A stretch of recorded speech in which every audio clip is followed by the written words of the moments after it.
Ladies and gentlemen, Good evening. Are you ready? Okay, here we go. You're listening to the Deal Room Podcast. Join us as we bring you the inside scoop on business sales and acquisitions. Get across trends in the area and hear the industry's best recount their real-life tips, traps, and experiences. Now, here's your host, Joanna Oakey.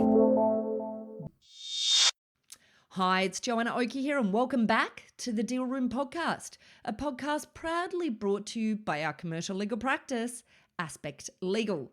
Now, in this episode, which is actually part 2 of a 2-part series, I continue my conversation with Matthew Newton from Bonza Business and Franchise Sales, where we dive deeper into the processes and philosophies behind the standout success in small business transactions that Bonza is having right now, particularly with Bonza's collaborative framework called Road to Settlement, which I absolutely love.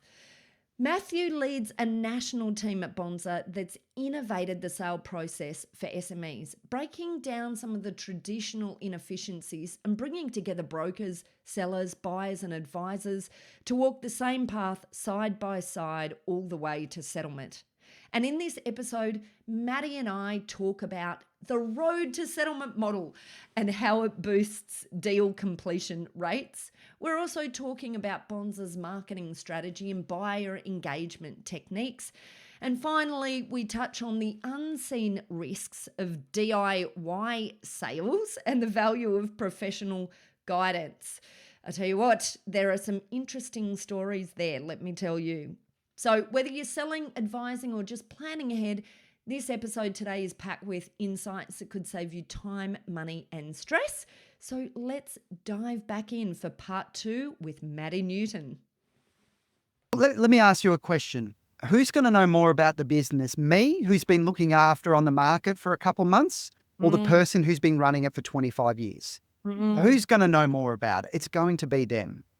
So for us, it's about talking with our vendors, warts and all about their business, finding out, what for the buyer is their pain points. Here's a common one. Buyers are very anxious that they're going to be purchasing something, and the day they hand over the final money, the big bottle of champagne, they're going to be there and there's not going to be anything there, because the entire business exists inside the vendor's head.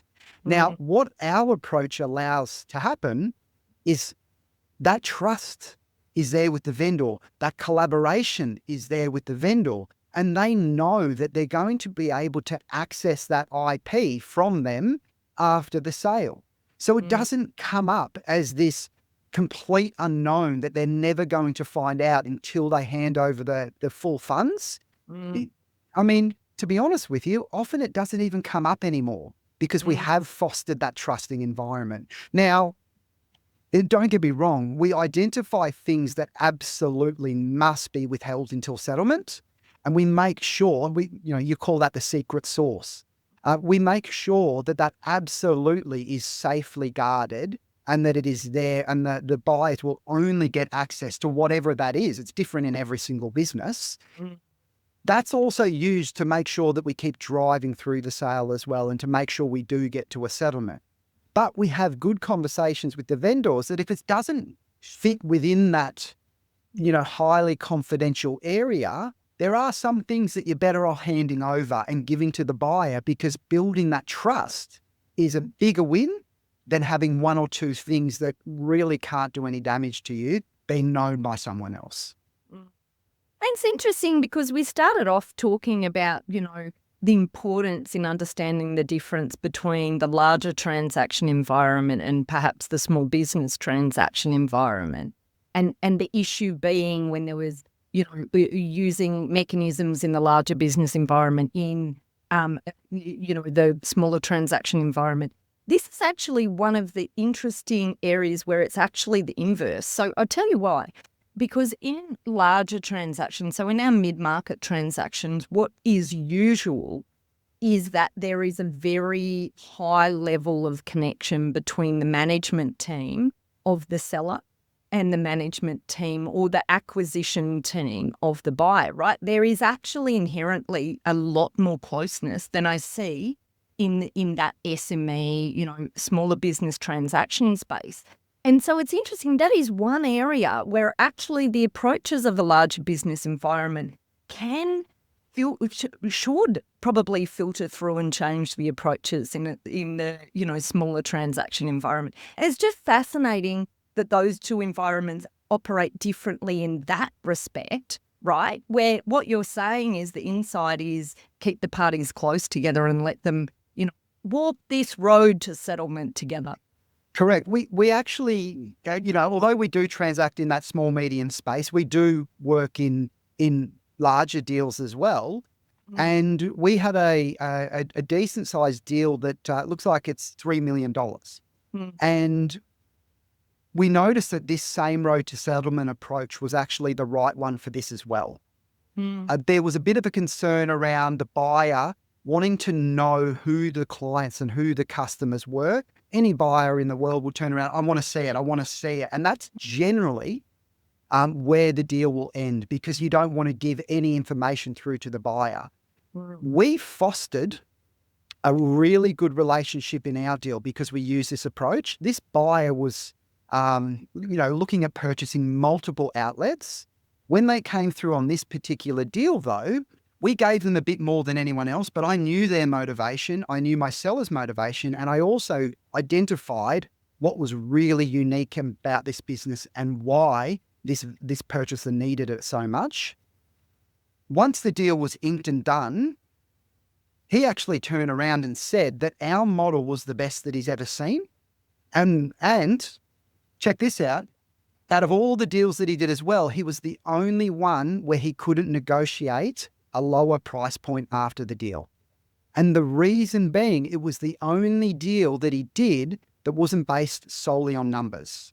And so there was no leverage for him to be able to push back on price or to try and draw it down after the sale, which meant he had nowhere to go. It was take it or leave it. And we actually knew he really needed it as well. So it's a system that we've developed for the small business space, but it does have some excellent application in the larger deals as well. Love it. Oh, Maddie, always so much fun when we're talking about these things. One of the things you sort of mentioned in once again, sort of the differences or the concerns of sellers in this space is cost and making costs are appropriate to the transaction. And I think you make a really good point, making sure it's not a one or done sort of situation where if the first buyer doesn't work out, they're blowing themselves out of the market now.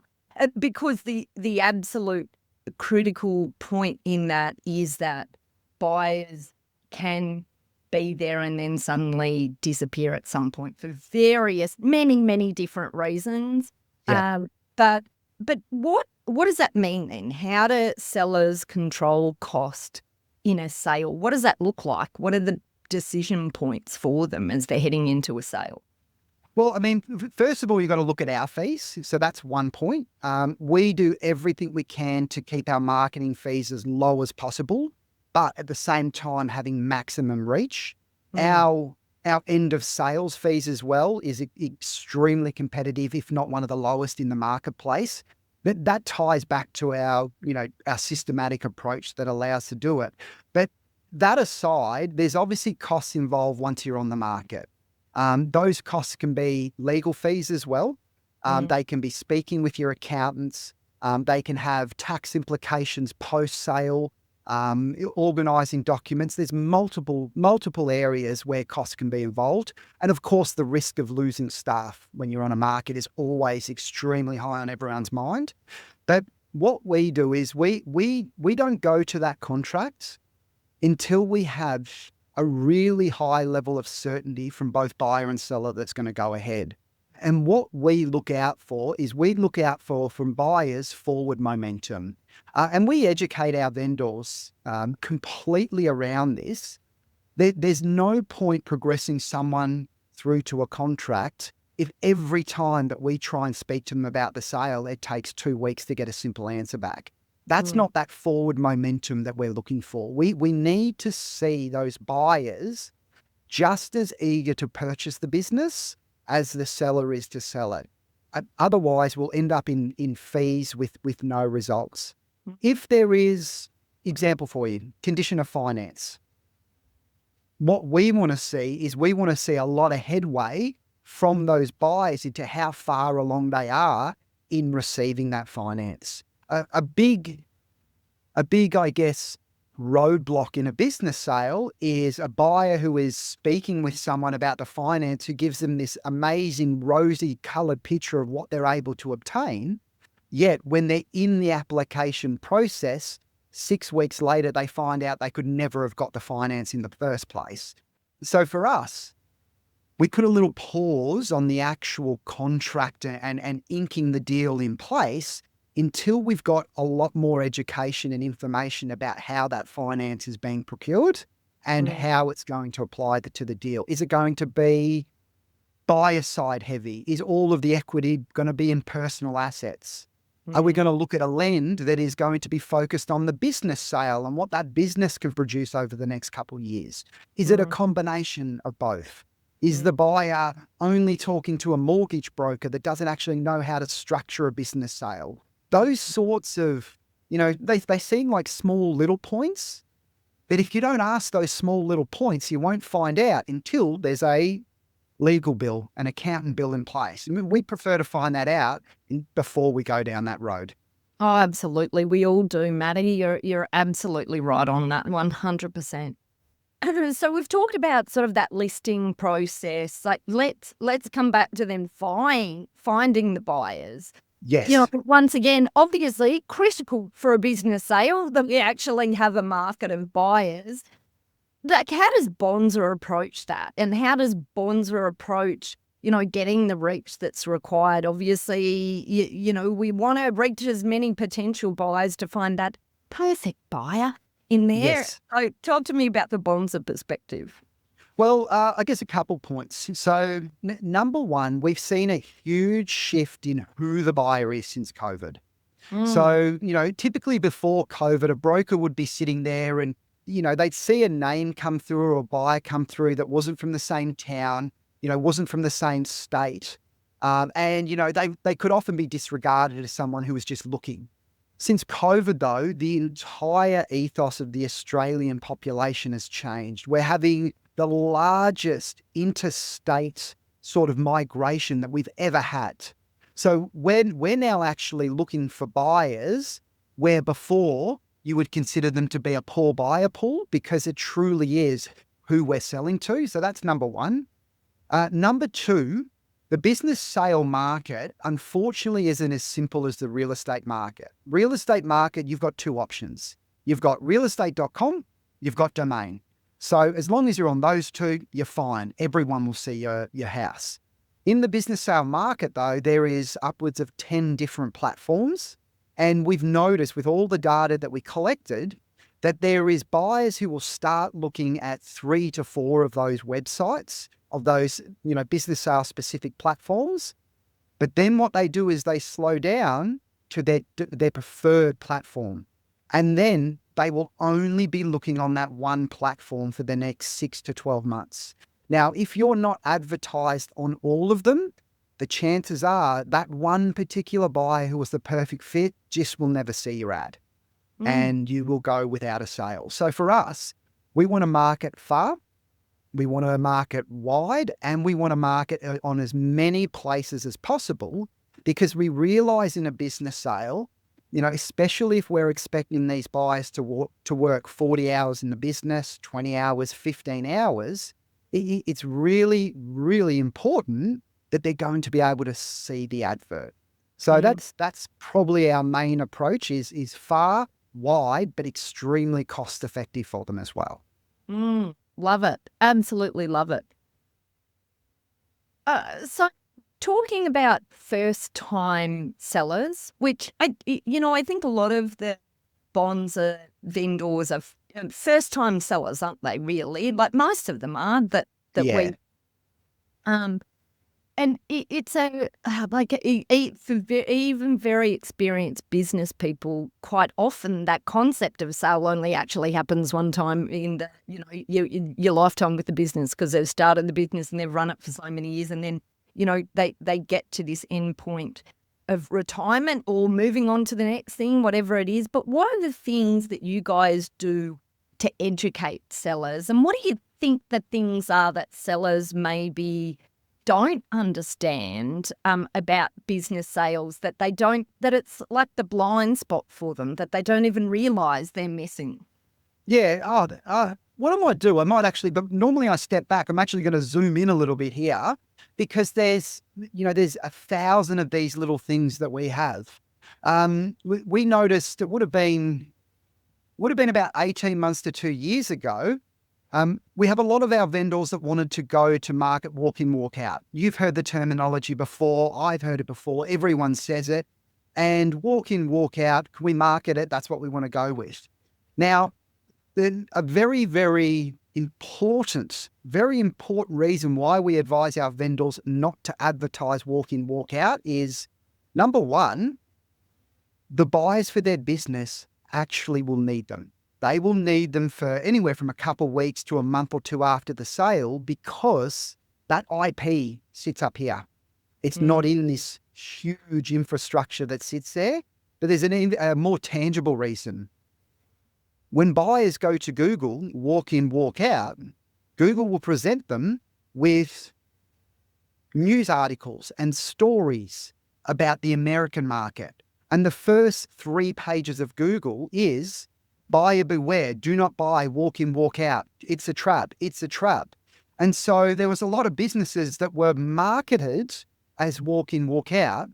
The buyers are extremely what we call green buyers, first time to business, that they're working as a PAYG. They want to own a business. They see the business, they absolutely love it. And then Google walk in, walk out, and their trusted advisor, Google, tells them it's a scam, it's a trap.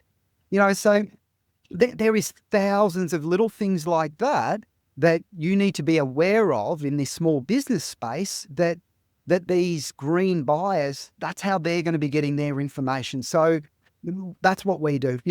I'll use another tangible example. Let's talk about the beauty space. Let's talk about, that B2C space where there is a lot of gift vouchers. The entire industry is built around vouchers and gifting these products to families and friends. Having the vendors understand what that actually means to them at the end of the sale is very important for the beginning of the sale as well. Because otherwise what happens? Terms agreed, we're on the road to settlement, and it's a couple of days before settlement, and they realize there's a conversation that needs to be happened about these gift cards that are sitting within the business. So I probably swayed a little bit from what your original question was, but how do we help them in the small business space? We know what to look out for in their industry, for their volume, for what the buyers are going to be looking for as well. Yeah. And such an important point. I mean, actually, while the Deal Room podcast exists as well, that for that informational piece, but we've actually we're a victim of our own sort of length at the moment. We're now almost up to, maybe we might right now be through 300 episodes. So it becomes a lot of, I guess we're an example as well of how much there is information out in the market, but it's that sifting through that can become difficult. So you really need to go to people who can hold your hand and walk you through the process, that understand the process, don't you think? Like that. Yeah. Trusted advisor. And actually, it's a really good point, actually. Let's talk about that very quickly, and then, we'll have to wrap up. But I just want to talk about this decision point of broker or no broker, because many business owners, they get to that point of sale and they're sort of like, well, how hard can it be? I'll just whack my business up, and it's got to be pretty easy, right? I've done deals in my business for decades. Like, I can do this deal.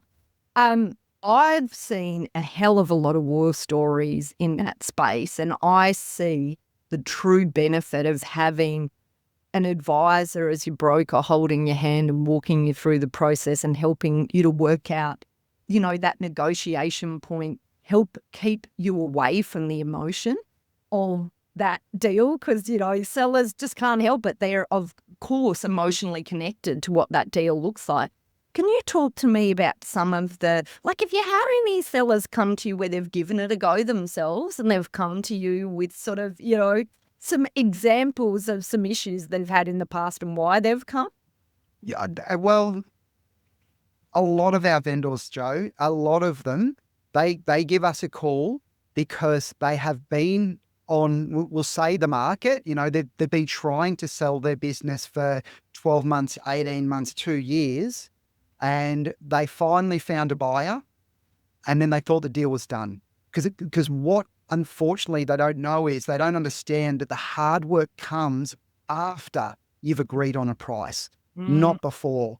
And so they've come to us because they finally got that deal in place, and then everything went pear-shaped after that because they didn't know what was going to pop up in a contract. They didn't know the difference between having a family law who, was there throughout their entire life but never done a business sale. They come in, timing, having an accountant, give them advice that, is completely away from what the market's actually transacting. And they come to us and say, what can you do? How can you help? And the reality is a lot of our vendors have gone through that experience because there's not a lot out there, that really educates them on the gap, which is between, that everyone's happy and wants to move ahead with the deal, and then now the business is sold. And that's where we exist. We exist to be able to drive them through that. And there's certain things that if you weren't looking, you wouldn't know that they were a problem. But we can see them. An example I have in my head from yesterday was a buyer, extremely happy, wanting to go ahead. Vendor was extremely happy, wanting to go ahead. And as soon as the decision came up, the conversation came up about the 10% deposit, all of a sudden there was a bit of backtracking. Now, if we weren't there and if we weren't involved in that sale, we wouldn't have been able to identify to the vendor that this could be an early indication that finance is going to be an issue. Because it's very easy for buyers to talk about intent, to talk about how much they want it, but there are certain actions and behaviours that's required for us to know that they're able to live through that intent to the end. And that small, tiny little comment, that small, tiny little change meant that we were able to have a conversation, and it did come up that there was going to be a bit of an issue with finance, and we had some problem solving around it, and we were able to fix it, which is good, of course. But yeah, that is, I guess that's why we exist for these people who have sold they've been attempting to sell their business on the market for so long.